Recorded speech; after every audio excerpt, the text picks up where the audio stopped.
Okay, students, good morning.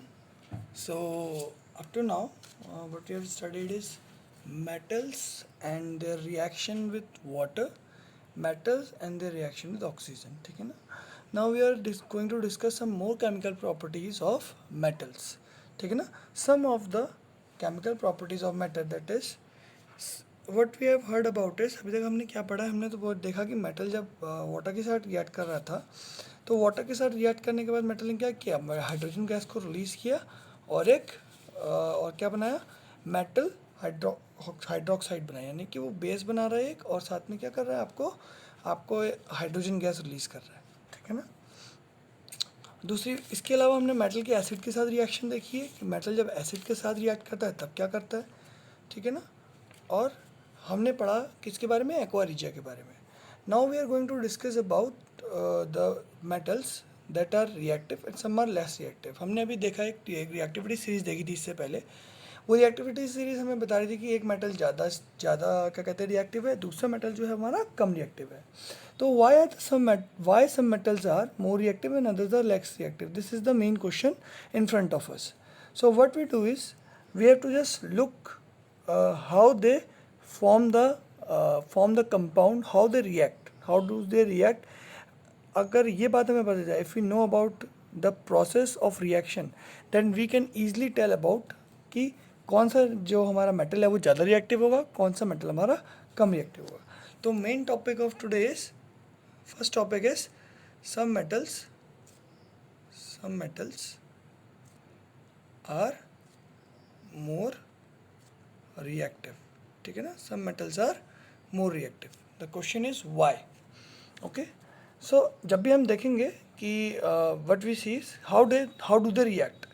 so when metal react, what they do, they lose an electron। कोई भी आप metal देखो, for example आपने देखा सोडियम रिएक्ट करके अगर NaCl बना रहा है तो क्या कर रहा है, Na पॉजिटिव होता है, Cl नेगेटिव होता है। Na क्या करता है, अपना इलेक्ट्रॉन लूज कर देता है और वो क्लोरीन ले लेता है। This is how the reaction proceeds. ऐसे ही कैल्शियम के में भी ऐसे होता है। कैल्शियम ने मान लो अगर ऑक्सीजन के साथ रिएक्शन किया तो कैल्शियम 2+ होता है और ऑक्सीजन 2 नेगेटिव होता है। तो कैल्शियम अपने 2 इलेक्ट्रॉन्स लूज करता है और ये गेन करता है क्या, 2 इलेक्ट्रॉन्स, और अपने आप को स्टेबल बना देते हैं, स्टेबल आउटरमोस्ट कॉन्फ़िगरेशन में पहुंचा देते हैं अपने आप को, और ये रिएक्ट करते हैं। तो अब ये ज़्यादा रिएक्टिव है कैल्शियम से, क्यों? क्योंकि एक इलेक्ट्रॉन लूज़ करना ईजी है, एक इलेक्ट्रॉन को लूज़ करने में जो एनर्जी है वो कम लगेगी और 2 इलेक्ट्रॉन लूज़ करने में एनर्जी ज़्यादा लगेगी। ठीक है ना? That's why some metals are less reactive and other metals are more reactive. This is how the reactivity happens in the metal. तो हम देखेंगे the extent of losing the electron, ठीक है ना, और the energy used for losing an electron for ionisation, यानी कि आप क्या बोलोगे इसको, आयनाइजेशन इंथैल्पी। एक एलिमेंट से, मान लो Na एलिमेंट से क्या बन रहा है, एक Na+ आयन बन रहा है। इसको आयन कहते हैं ना बेटा, कौन सा आयन, कैटायन। जब भी ये Na से Na आयन बनेगा, एक आयन बनेगा, दैट इज ये कैटायन बनेगा, तो ये बनने में जो भी एनर्जी रिलीज होगी या जो भी एनर्जी गेन होगी उसको क्या कहते हो आप, आयनाइजेशन इंथैल्पी। क्या कहते हैं उसे, आयनाइजेशन इंथैल्पी। इंथैल्पी से मतलब होता है एनर्जी, ठीक है ना, एनर्जी। एक इलेक्ट्रॉन को भेजने के लिए बाहर जो भी एनर्जी लगेगी उसे क्या कहते हैं आप, आयनाइजेशन इंथैल्पी। तो जिसकी आयनाइजेशन इंथैल्पी कम होगी वो क्या होगा, वो ज़्यादा रिएक्टिव होगा, और जिसकी आयनाइजेशन इंथैल्पी ज़्यादा होगी वो क्या होगा, वो कम रिएक्टिव होगा। ठीक है ना? ऐसे भी देख सकते हैं कि एक इलेक्ट्रॉन लूज़ करना इजी होता है सोडियम के लिए, क्योंकि वहाँ पर स्क्रीनिंग मिल रही होती है अंदर के एटम से। अगर मैं इसका स्ट्रक्चर देखूँ तो इसमें ऐसे 2 शेल्स हैं, ठीक है ना, जिसमें कितने, यहाँ 2 एटम्स हैं और यहाँ पर कितने एटम्स हैं, 8। ठीक है ना, यहाँ 8 एटम्स हैं। इसके बाद एक शेल और है, जिसमें सिर्फ एक ही इलेक्ट्रॉन है। जो ये एक इलेक्ट्रॉन रहता है, इसको ये अंदर का जो भी फोर्स लग रहा है अंदर खींचने वाला, उससे ज़्यादा फोर्स इन सब का रिपल्शन का लग रहा होता है। इसलिए जो ये प्रोसेस होता है एनाइजेशन का वो इजी होता है। कैल्शियम में भी ऐसे होता है, लेकिन कैल्शियम में 2 इलेक्ट्रॉन्स होते हैं, तो पहला इलेक्ट्रॉन जाने के बाद ऑलरेडी ये ऑलरेडी पॉजिटिव हो जाता है। इस समय पर थोड़ा सा ये इलेक्ट्रॉन लूज़ करने में थोड़ा और ज़्यादा एनर्जी लेता है, क्योंकि ऑलरेडी पॉजिटिव हो चुका है। इसमें से आपको एक इलेक्ट्रॉन और निकालना होगा वहाँ पर। तो ये रीज़न था हमारा कि कुछ मेटल्स जो हैं वो रिएक्टिव होते हैं, कुछ मेटल्स रिएक्टिव होते हैं। तो अगर आप देखना चाहो कि कौन सा एलिमेंट जो है या कौन सा मेटल जो है वो ज़्यादा रिएक्टिव है, तो हम क्या देखेंगे कि जिस प्रोसेस से वो रिएक्ट कर रहे हैं उस प्रोसेस को करना कितना ईजी है। मतलब Na+ बनने के बाद ये बॉन्डिंग बनाते हैं ना, तो Na+ बनाना कितना ईजी है हम इसको देखते हुए बताते हैं कि हमारी जो रिएक्शन है वो कैसे चलेगी, मतलब हमारा जो मेटल है वो कितनी जल्दी रिएक्ट करेगा। ठीक है ना। तो जो भी मेटल ज़्यादा रिएक्टिव है उनका नाम वो किसके हाइड्रोजन के ऊपर आते हैं, और जो भी कम रिएक्टिव है हाइड्रोजन के नीचे आते हैं, जो हमने अभी रिएक्टिविटी सीरीज में अपने देखा था। ठीक है ना। नेक्स्ट हमारा जो टॉपिक है, वो क्या है, reaction of metals with salt solution. कि अगर एक सॉल्ट ले लें हम, फॉर एग्जांपल एक सॉल्ट लिया, सॉल्ट ऑफ मेटल ए, एक मेटल ए मान लिया, उसका सॉल्ट ले लिया और उसको रिएक्ट किससे कराया, मेटल बी के साथ। किसके साथ रिएक्ट कराया, मेटल बी के साथ। तो यहाँ क्या बनेगा, यहाँ बनेगा सॉल्ट ऑफ मेटल बी का सॉल्ट बनेगा। ठीक है ना। और मेटल ए बाहर आ जाएगा। ये प्रोसेस कब होगा, जब metal B has higher reactivity. अगर रिएक्टिविटी सीरीज में ये वाला मेटल ऊपर होगा तो ही ये रिएक्शन होगी, और एल्स अदरवाइज नो रिएक्शन। क्या होगा, कोई रिएक्शन नहीं होगी। इसका मतलब ये है कि फॉर एग्जांपल मान लो ये इसके बाद ये बना, प्रोडक्ट में बना। अब आप सिर्फ प्रोडक्ट स्टार्टिंग में लेते और उनको मिलाते तो आगे कोई रिएक्शन नहीं होती, मतलब वापस ये नहीं बनेगा। क्यों नहीं बनेगा, क्योंकि वो उससे कम रिएक्टिव है। फॉर एग्जांपल आपने क्या लिया, Zn प्लस CuSO4 ये लिया आपने और रिएक्शन कराई, तो यहाँ पर क्या बनेगा, ZnSO4। ये मैंने आपको डिस्प्लेसमेंट रिएक्शन में भी पढ़ाया था कि यहाँ पर ऐसे बनेगा। ठीक है ना।